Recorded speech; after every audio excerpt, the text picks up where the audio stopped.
Hola, muy buenas tardes. En la primera semana de apertura del primer Festival Mundial Virtual de la Feria del Libro Ciudad de Cabra, en la sesión de escritores cabrenses vamos a comenzar con Antonio Roldán, uno de los poetas y escritores más importantes que ha dado nuestra ciudad en la actualidad. Muy buenas tardes, Antonio. Buenas tardes, Rafael, y a todos los video oyentes, pudiéramos decir, que nos siguen. Muy buenas tardes, Antonio. Muchísimas gracias por aceptar nuestra invitación. Vamos a comenzar porque aquí en nuestra zona, en nuestro país, eres bastante conocido, pero en Latinoamérica menos, y entonces como tenemos seguidores muchos allí en Latinoamérica, pues vamos a dar una pequeña semblanza tuya. Disculpa que la hayas resumido porque, bueno, si no estaríamos todo el rato, toda la conferencia hablando de ti, solamente de todo el trabajo que tienes realizado. Decir, Antonio Roldán García nace aquí en Cabra, de Córdoba, es pregonero, rasoda, conferenciante, ensayista, ponente de literatura oral, prologuista, articulista, creador fotográfico, director del grupo de teatro Tierra Mojada, fundador del grupo poético Manantial y director de su revista literaria. Coordinador del Seminario Permanente de Tradición Oral Juan Valera. Coordinador del proyecto Poetas en el Aula, según el programa de Cultura Andaluza de la Junta de Andalucía. Cronista oficial de la ciudad de Cabra. Miembro de la ilustre agrupación de cronistas cordobeses. Miembro de la Real Asociación Española de Cronistas Oficiales. Pertenece a la Academia Norteamericana de Literatura Moderna Internacional y es delegado de la misma en la provincia de Córdoba. Ha sido recogido en varias antologías y revistas poéticas. Formó parte del colectivo de críticos literarios que confeccionó la antología Bromelia. Guionista de múltiples recitales poéticos de diversos cuadernos pedagógicos, y es autor de una extensa obra en poesía, textos escolares, ensayos, crítica literaria, narrativa y teatro. A destacar la trilogía de la tradición oral, Salvar el legado, Pastoradas, zambombas y mochileros, entre canciones de cuna y romances tradicionales. Bueno, pues aquí hemos quitado algunas cosas y espero que... Muchas gracias, Rafael, por esa presentación. No, ha sido tiene muy una obra enorme y si habláramos de... no acabaríamos. Pues Antonio, ¿por dónde empezamos? ¿Te parece que empecemos por la poesía? Me parece bien, porque cuando me han preguntado muchas veces qué eres o qué haces, ¿no? Aparte de mi profesión con la que gané el pan para mi familia y para mí, que es la de profesor, ante todo yo le he dicho a ellos, me siento poeta. Y creo que la poesía tiene una dimensión sobre literaria, es decir, es metalingüística, diría.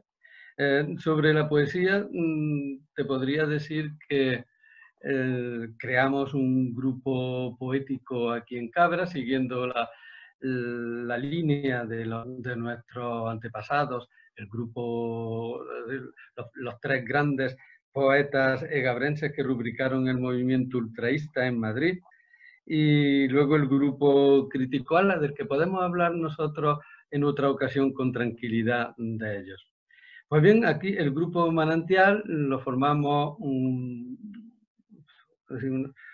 valga la redundancia, un grupo de mujeres y hombres inquietos por la poesía, y se crea una revista poética, un dinamismo que abarca toda Andalucía. Incluso tuvimos resonancia en Barcelona, Valencia e incluso en Madrid.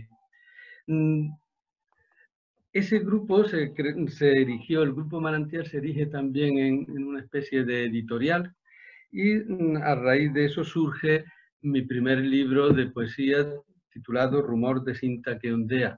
Rumor de cinta que ondea es un libro que, como nuestros hijos cuando los tenemos, solemos decir que los quiere a todos iguales, pero el primero tiene la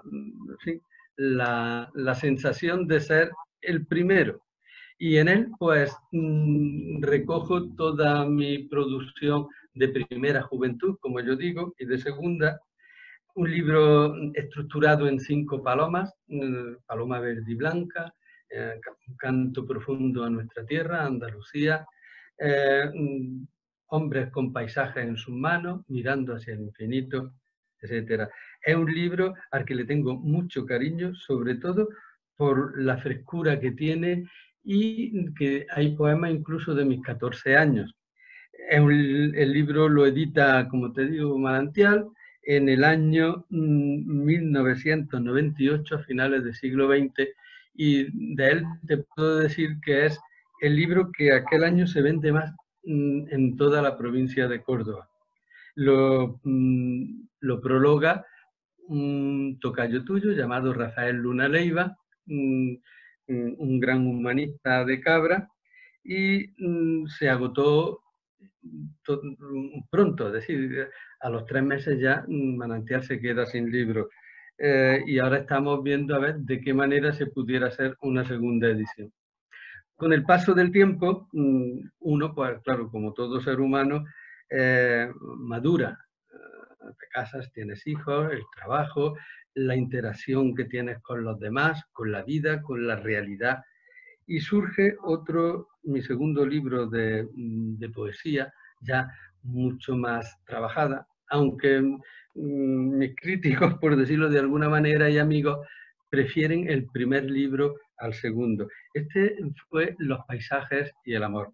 Forma parte de la colección de poesía Pedro Garfias, una edición de colección poética que hace la Delegación de Cultura del Ayuntamiento de Cabra, y en él recojo especialmente algo que desde que conocí la iconografía de San Sebastián, sobre la que he estado trabajando mucho y publiqué también algunos estudios en la revista cultural El Paseo de Cabra, me llamó mucho la atención. Entonces cogí ese símbolo, ese cuerpo desnudo que es asaeteado por los romanos, es decir, por sus propios amigos y compañeros. Es un símbolo homoerótico, un símbolo de los dioses de fuego, como se ha venido llamando, que me impresionó, y sobre él creé mi segundo cuerpo de poesía. Es una poesía más hermética, una poesía muy trabajada, una poesía que incluso a veces me atrevo a seguir el ritmo melódico de los aedos griegos.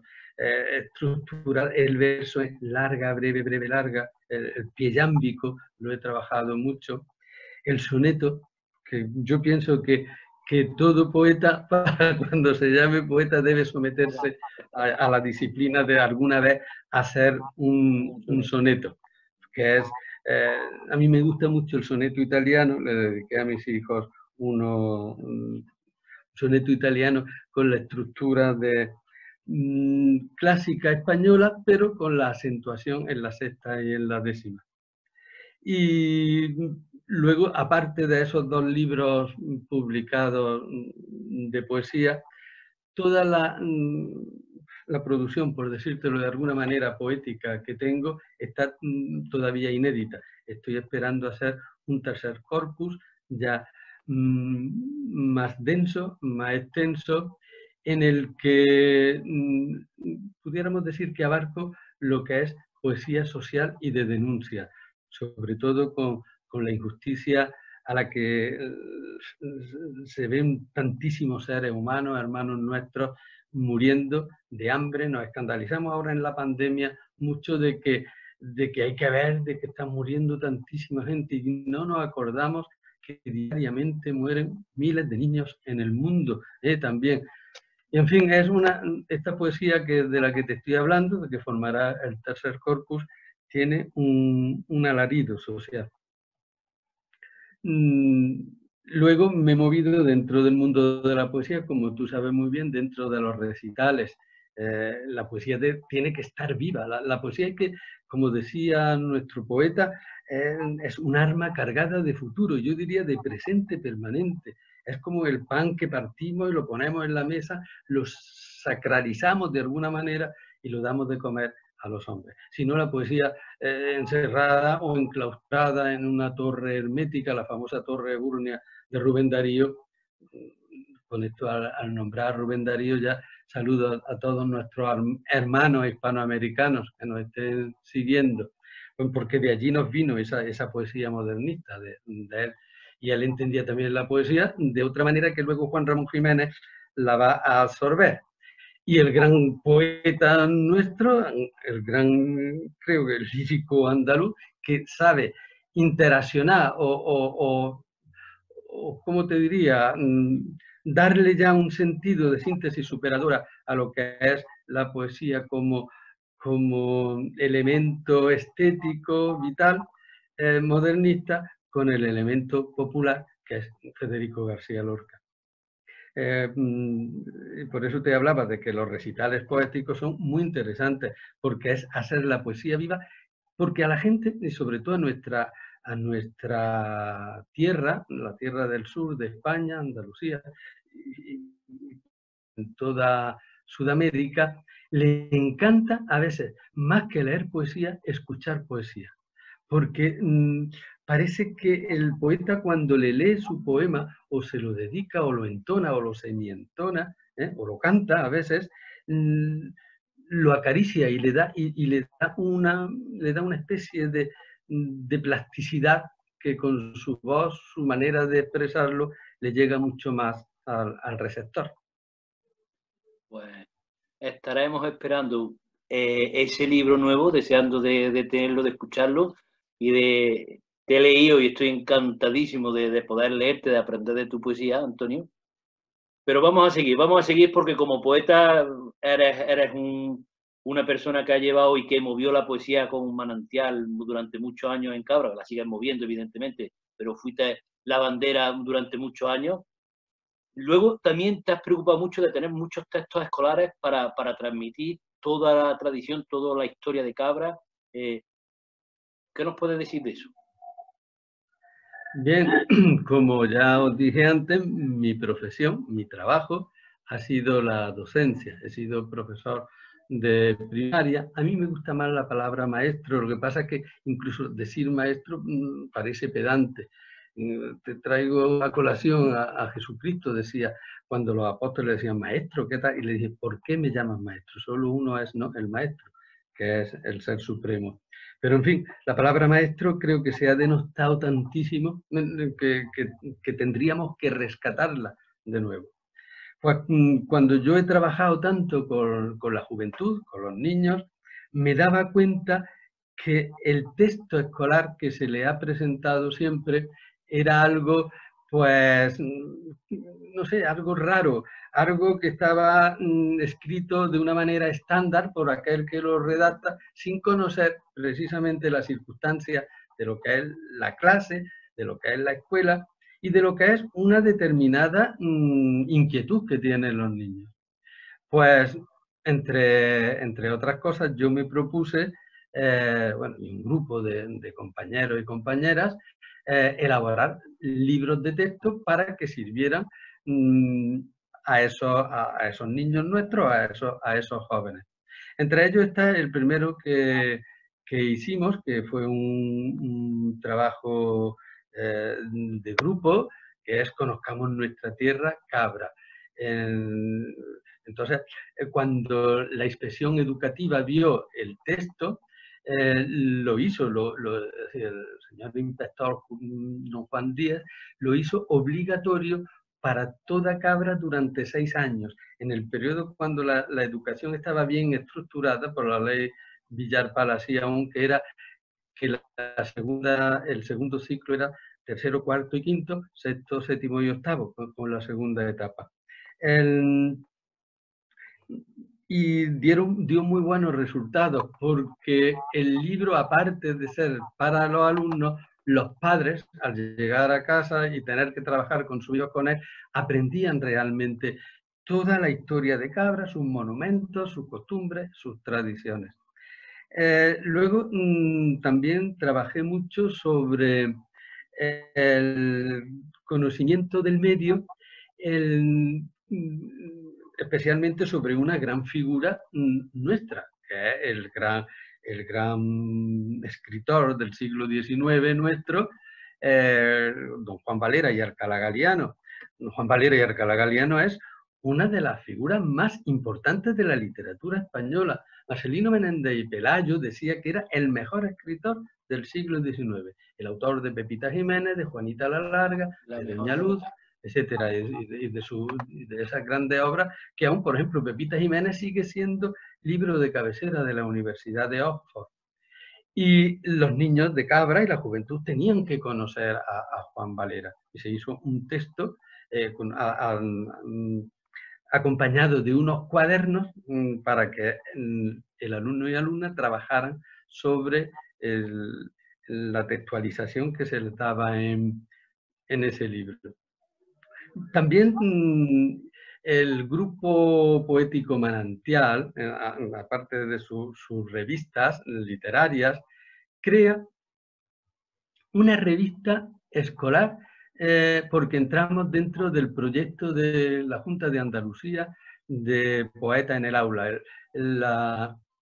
El proyecto de Poeta en el Aula fue interesantísimo. Consistía en que 3 poetas de carne y hueso entraban en las aulas, en la clase, les leían a los niños poemas suyos, trabajaban con los niños para que los niños hicieran, crearan, sacaran de su alma y de su sentimiento esa poesía inmanente que ya está en ellos. Se trabajó mucho y tuvo unos resultados exquisitos, tanto que la Junta lo valoró positivamente y se trabajó en Cabra, en todos los colegios de Cabra.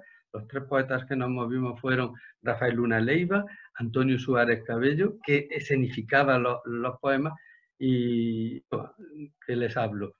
Y durante 5 años fuimos recogiendo esos poemas de los niños, que los tenemos para sistematizarlos y algún día también poderlos publicar. Espero que no sea demasiado tarde, porque fue tal la cantidad de poemas, de poesía que los niños hicieron, nuestros jóvenes, que nos quedábamos admirados. ¿Cómo es posible? Pues sí es posible porque el niño...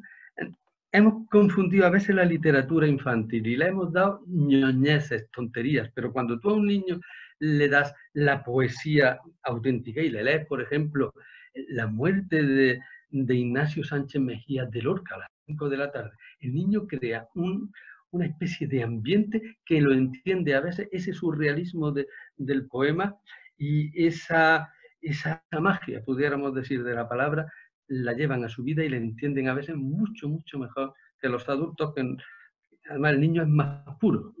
Entonces, lo que pasa es que por culpa de muchas cosas lo estamos a veces quizá maleando porque no entendamos, ¿no?, su psicología. También trabajé en textos escolares, algo que era también ya para los cursos más chicos, que iban hasta desde infantil a lo que pudiera ser sexto de primaria, que era Cabra Color, una idea de Socorro Moral, una gran pedagoga, que en paz descanse, fue delegada de Educación en el Ayuntamiento de Cabra muchos años, y tuvo la feliz idea, creo, de que se le diera a conocer también a los niños en todos los colegios de todas las edades su ciudad. Cabra, tu ciudad, los rincones y todo. Para eso se creó una especie de libro cuaderno ilustrado por el dibujante Santiago Molina Ruiz, un gran dibujante, y los textos los realicé yo, este que le habla.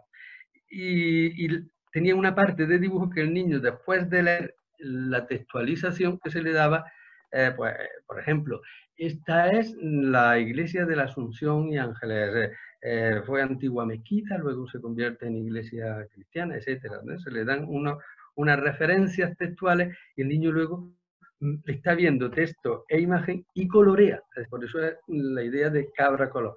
Coloreaba ese dibujo, ese espacio que él veía.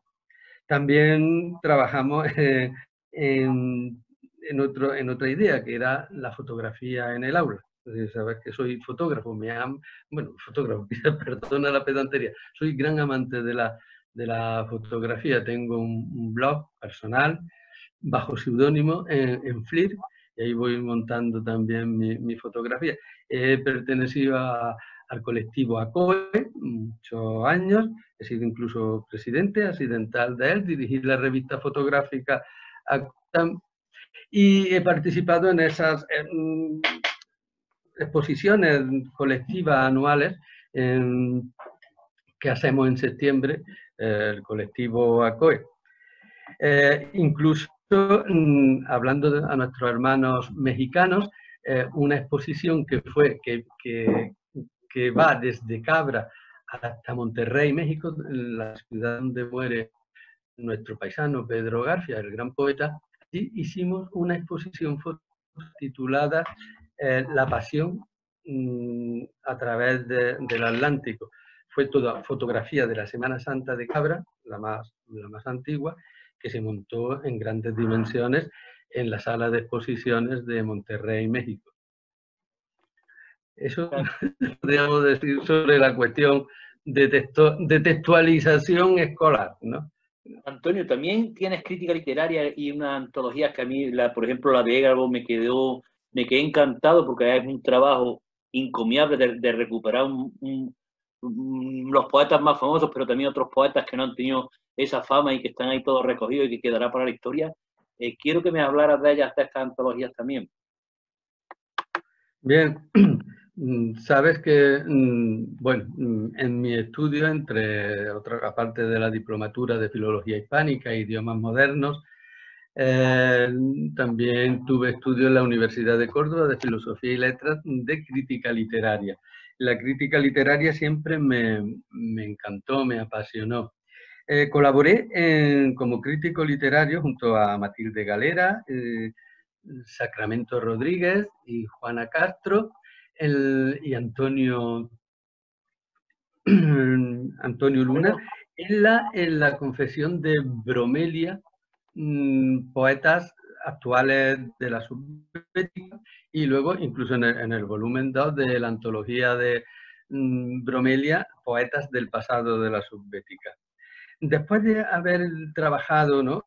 Porque esto fue un proyecto de todo lo que son los pueblos de la subbética, vi que en Cabra no se había hecho esa recopilación de todos los poetas. Estoy hablando del año 2002, que es cuando aparece publicada Egabro, un milenio de poesía. Egabro, un milenio de poesía es un trabajo de hormiga de mucho tiempo, porque tuve que ir casi a los orígenes de nuestra lengua castellana, que se hallan en las jarchas. Hablarte de jarchas, Rafael, y a todos los amigos que nos están viendo y escuchando, supondría pues casi una conferencia de mucho tiempo.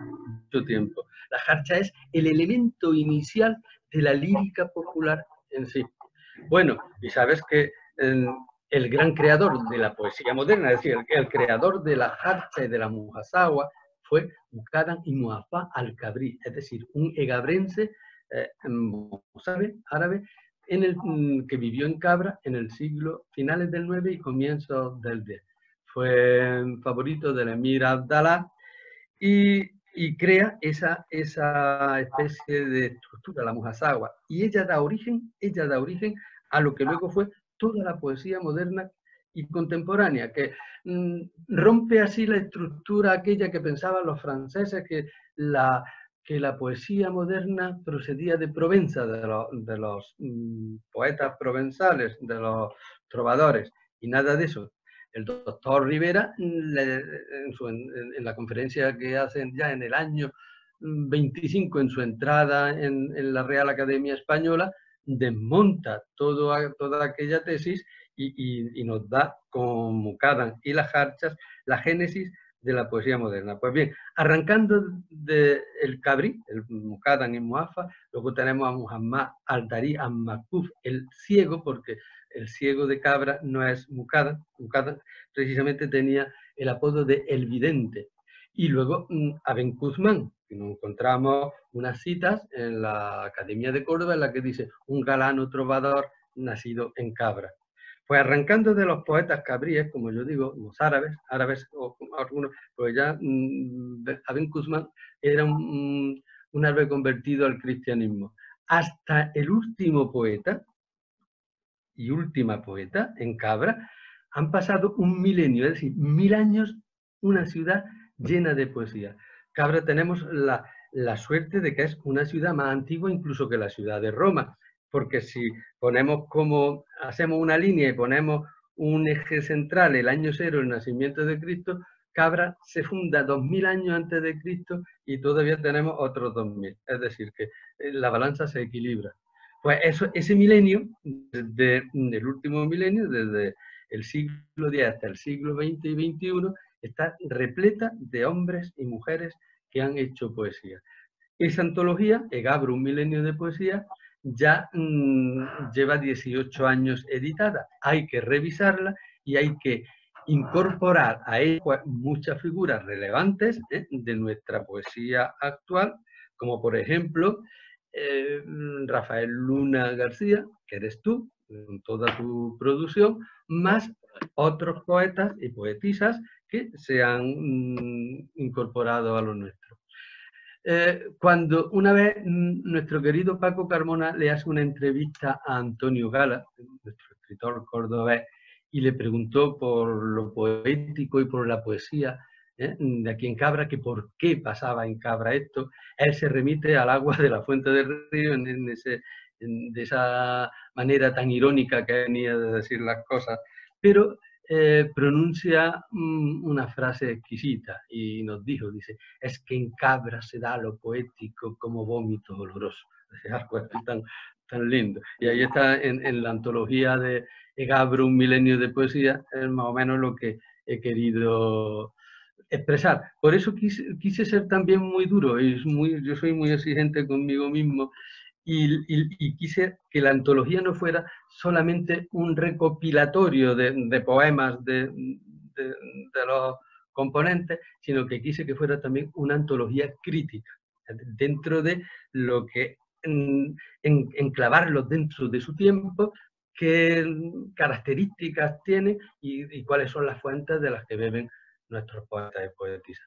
Mira, precisamente el gran hallazgo, creo que aparte de los Cabríes y de todos estos poetas, fue una niña en el finales del XV y principios del XVI, que se llamaba Ana de Córdoba, que muere a los 12 años. Se hizo monjita y estuvo en el convento de Cabra. Y era hija de los condes de Ardales de Baena. Pues Ana de Córdoba es decir, lo poco que tenemos de ella de poesía, que son 3 textos cortos, pero una poesía mística que se acerca un montón, se acerca mucho a lo que luego va a ser Santa Teresa o San Juan de la Cruz. Un descubrimiento que nos lo has dejado tú, que nos lo has acercado tú a todos. Es una riqueza, la verdad que Cabra te tendrá que estar muy agradecida por ese trabajo, porque son cosas que estarían ahí perdidas, y si tú no le hubiese dedicado tu trabajo y tu sapiencia, pues no la tendríamos. Además de eso, otro trabajo que has recopilado y que nos has traído es todo el tema de la tradición oral, Antonio. Bueno, esa es mi vida y son mis gentes. Cuando te he dicho, ¿no?, que siendo maestro, pues también, y siendo, te diría, coordinador provincial de cultura andaluza, Juan Díez, se interesó mucho por lo que un grupo de profesores estábamos desarrollando en el Colegio Juan Valera, que era la recogida de los textos de tradición oral, refranes, cuentos, romances, en fin, todos estos géneros literarios característicos de lo que es la tradición oral. Enseguida nos pusimos en contacto con la Fundación Machado de Sevilla, vinieron, tuvimos un gran encuentro y un grupo de profesores nos constituimos como seminario permanente de tradición oral, Juan Valera. Claro, por ese seminario, por ese grupo han ido pasando pues mucho profesorado, ya no solamente de Cabra, sino de otros puntos geográficos de la provincia de Córdoba, incluso de Málaga, y nos quisimos extender tanto que cogimos la tradición oral de Zamora gracias a un profesor que que estuvo con nosotros, Ángel, y Ángel García, para ser exacto, y nos propusimos que nuestros alumnos, y fuimos quizás de los primeros y únicos a veces que nos quedamos en toda Andalucía desarrollando el programa de tradición oral según todas las convocatorias que hacía la Junta de Andalucía en su programa Cultura Andaluza. En fin, va pasando el tiempo y yo dije, esto no puede quedarse aquí de esta manera tan simple. Esto hay que darle un corpus, hay que darle una sistematización y hay que recoger todos estos textos, todo lo que tengamos y dejarlos como si fueran piezas auténticas de museo. Recordando las palabras aquellas de Federico García Lorca cuando en su conferencia Teoría y Juego del Duende a una concurrencia ya, eso en el año 27, en aquella conferencia dice, ¿cuántos ancianos se van a la tumba con un tesoro ya irrecuperable porque no hemos sabido ni preguntárselo ni que nos lo deje? Y ese fue nuestro y mi afán, recoger todos esos textos, cuentos, romances, poesía,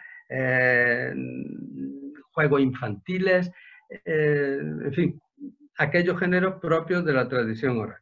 Se crea el primer volumen en el que damos a entender cómo se ha venido trabajando y cómo hay que trabajar con rigor científico la recogida de un texto para que no parezca que es otra cosa, y tuvo tanto éxito que nos vimos abocados a presentar el segundo volumen. El segundo volumen, yo personalmente soy un enamorado del villancico.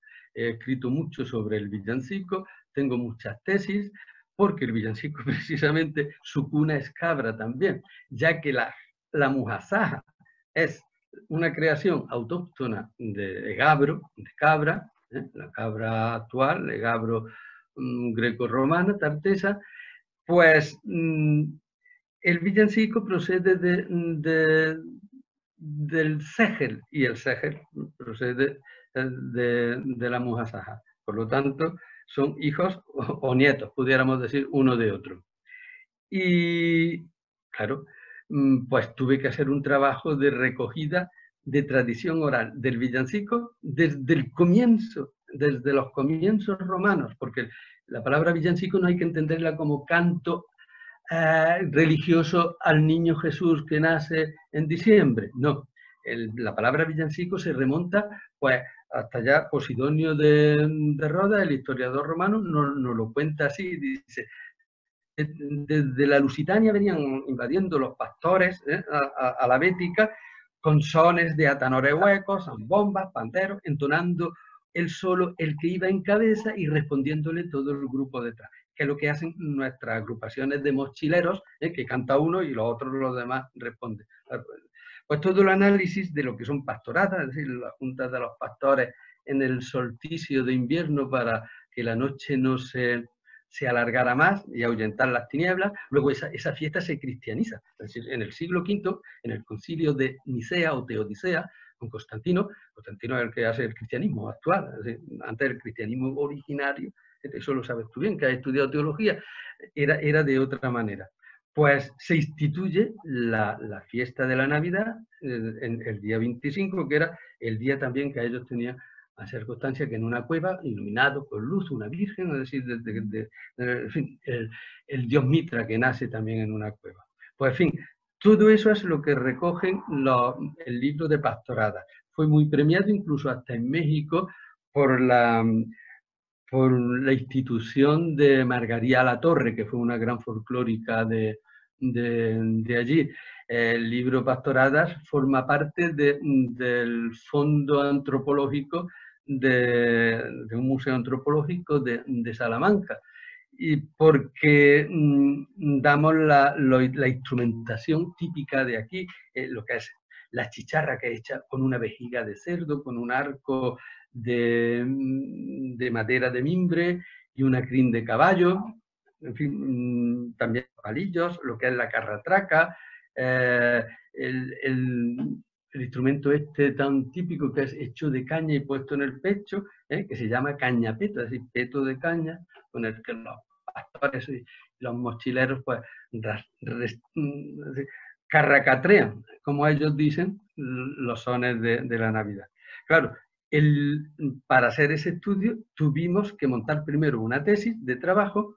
La tesis de trabajo es que el villancico surge en Cabra y se desplaza por toda la vía de la Plata hacia arriba, pasa por Extremadura y llega a todo lo que es Salamanca y Soria y Zamora, y sube incluso hasta el Bierzo. ¿Por qué? Pues porque los mochileros de Gaena son descendientes de aquellos gallegos que repoblan Cabra a finales del siglo XIII.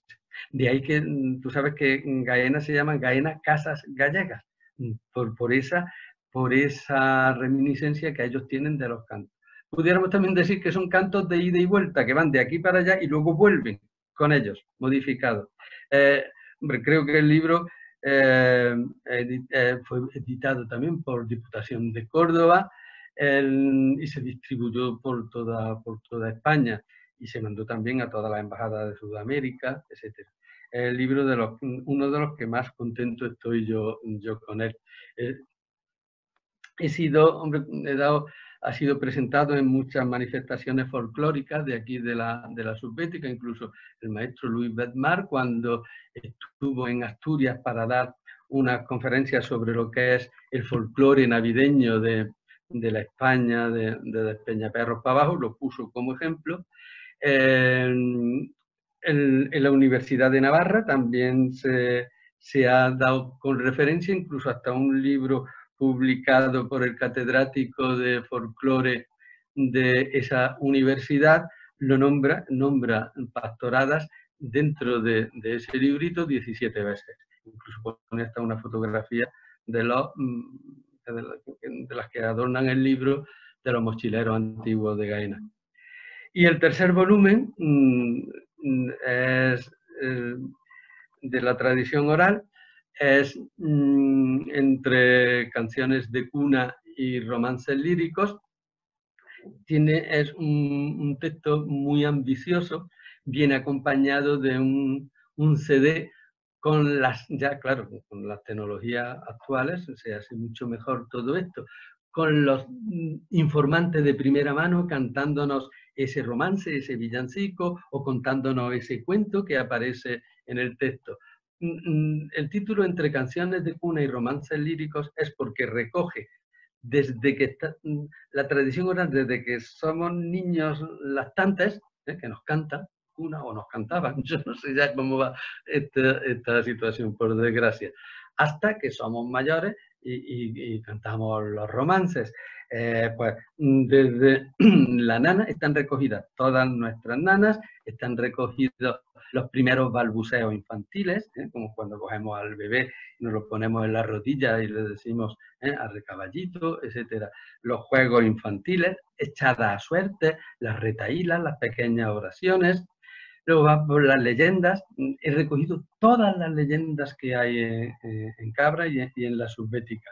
Se podría decir que, por ejemplo, sobre el cautivo este que cuentan que estuvo en la mezquita de Córdoba prisionero y huye a la Sierra de Cabra y encuentra a la Virgen, ¿no? Todas las leyendas que tenemos sobre la gruta de la aparición y del lagarto y todo, pues había ciento y pico variantes de esas leyendas. En la raja de los moros, la pisada del caballo, la cruz de la Benabá y de la cima de Cabra, que es literariamente, es decir, yo qué sé que te podría decir, desde los textos de las crónicas alfonsíes, ya del siglo XII-XIII, hasta Camilo José Cela, recogen la cima de Cabra como elemento misterioso y literario. Cervantes la cita, es decir, en el Quijote aparece que una de las proezas grandes que hace el caballero de los espejos es que había bajado que su dama le había pedido que bajara a la cima de Cabra, lugar inaudito y temeroso, y que le trujese particular relación de lo que en aquella oscura profundidad se encierra. Pues tenemos, es que de verdad, tenemos la suerte de haber nacido en una tierra eminentemente lírica, eminentemente literaria. Nos decía Antonio Gala aquello del vómito oloroso y hablaba de la fuente del río, y yo creo que sí, que el agua, esta caliza de nuestras sierras, tiene un algo, una sustancia, un sodio o algo que nos hace un poco poetas a todos, y hemos tenido la suerte de generar muchas leyendas. Y si te hablara, y además como hemos sido hortelanos, tenemos un romancero de la huerta exquisito, donde se recogen todo, cada mes del año tiene 20.000 refranes, los que no conocíamos. Tenemos también refranes de filosofía sobre los santos, sobre Dios, sobre toda la, digamos decir, toda la vida natural, agrícola, de cómo se desenvolvía en aquel tiempo, el calendario natural, que era casi religioso, la Navidad, la Candelaria, el miércoles de ceniza, todo va marcado, todo ese refranero también va marcado por acontecimientos, digamos, festivos religiosos, como puede ser la Navidad o como puede ser la fiesta de la Pascua de Florida, de Resurrección.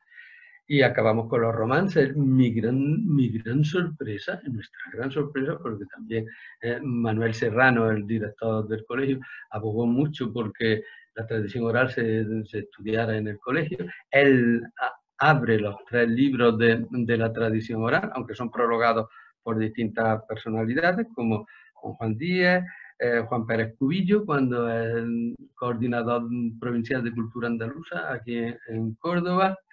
¿Y qué te podría decir más sobre ello? Que al encontrarnos todos los romances, dijimos, esto tenemos que hacer otro volumen aparte. ¿Qué pasaba?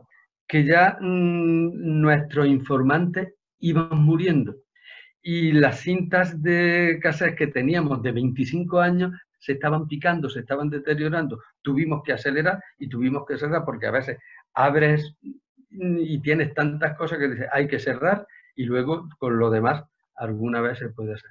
Y estoy trabajando también, aparte de ese corpus poético que te he dicho que aparecerá, porque eso aparte, sobre el 4º volumen de la tradición oral, que se titularía ya Reyes y una estrella, que consiste en primer lugar, es un trabajo exhaustivo sobre quiénes eran esos 3 magos, que no son 3, que parece ser que según los evangelios apócrifos, me lo he tenido que leer todo e investigar, eran hasta 14.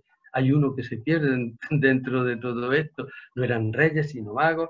Bien, hacer una situación rigurosa, a ver qué documentos tenemos sobre la historicidad y la personalidad de esos 3 magos o 3 reyes magos y lo que era la estrella. Pero eso, ¿para qué? Pues para encauzar toda la tradición oral que tenemos sobre los reyes magos en nuestra tierra, en la subbética.